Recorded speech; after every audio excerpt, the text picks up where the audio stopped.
I bid you welcome.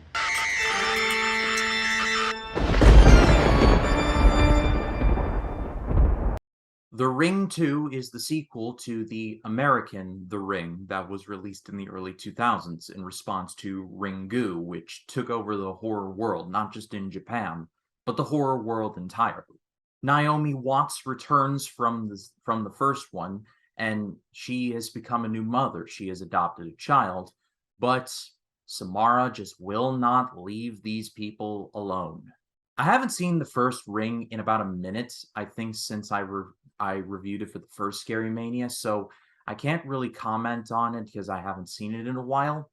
But The Ring 2, I thought was kind of disappointing. I thought that they were way too focused on exploring the lore of Samara rather than actually being terrifying. We really only see the videotape in this movie precisely once, and it's in a scene where it's kind of like a big-lipped alligator moment. You see it, and then you never see it again, and it just feels like it defeats the purpose of the whole videotape concept. Naomi Watts is good in the movie, and I really wanted her to succeed. I liked the little boy that they got. He had kind of Damien from The Omen levels of creepiness in certain scenes, but he's not Damien from The Omen, I promise. They got Sissy Spacek for this movie, and I was not expecting to see her in this, but when a certain character comes in and she's played by Sissy Spacek, I'm like, whoa, these people got Carrie for this.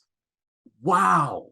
This was actually directed by the director of the original Japanese Ring, so that should mean that this is going to be a success. Well, no, it's really not. The movie's actually kind of boring for most of the runtime, and like I said, it focuses way too much on answering the questions of who Samara is, and it's just not interesting. It deconstructs something that didn't need to be constructed. I just wanted to see Samara hunt these people and just see that she doesn't need the videotape to try and hunt these people. But instead, we get these long sequences of Naomi Watts trying to find out what happened to her, and it's it's not great. I'm not going to say that this movie is outright bad. Far from it. It actually has pretty good cinematography. CGI is mixed at best, but there are some sequences where I'm like, okay, that's a good idea, and that was actually pretty creepy. But on the whole, definite step down from the original Ring. Gore Verbinski was sorely missed here.